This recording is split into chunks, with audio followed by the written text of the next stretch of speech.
Hi guys, welcome back. It's Lisa. If you're new to the channel, welcome. I hope you will stick around and subscribe. Today I got another super simple glam DIY for us. We're going to be making a tall crystal vase. And this could be a lighted vase or just simply keep it plain. Anyway, what you're going to need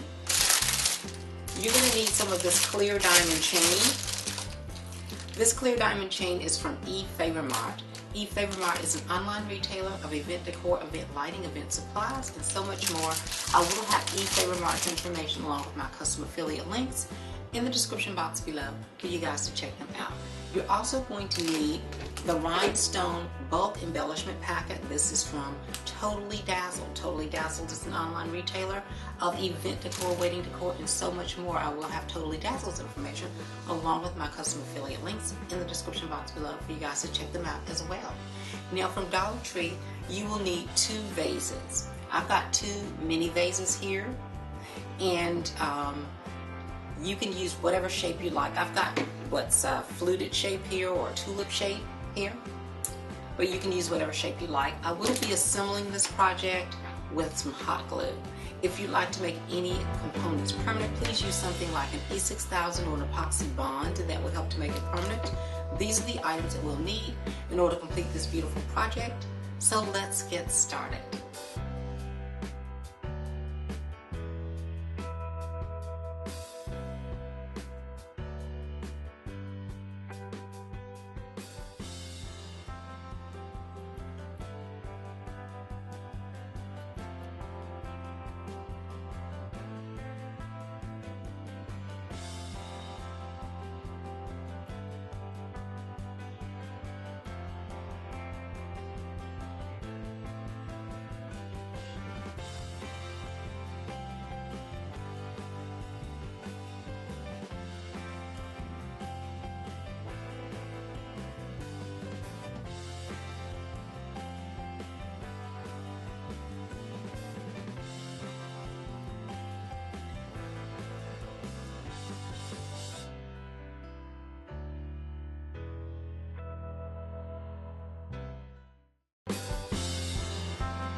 Okay, you guys, didn't this Glam crystal vase turn out absolutely beautifully? And this was so easy to make. Now you can use this in many different ways. You could use it as a vase, you could use it as a candle holder, you could put Christmas ornaments in it. There's so many options with this piece. But let's go ahead and get started decorating with it. Well, there you have it, you guys. Another beautiful and super simple Glam DIY. I hope you all will give this easy DIY a try. If you like these kinds of Glam DIYs and Glam videos, please be sure to share my videos with your friends. If you are new to the channel, subscribe and hit the notifications bell so that you don't miss any of the future uploads. And don't forget to give this video a thumbs up. And I will see you all in the next video. Bye-bye.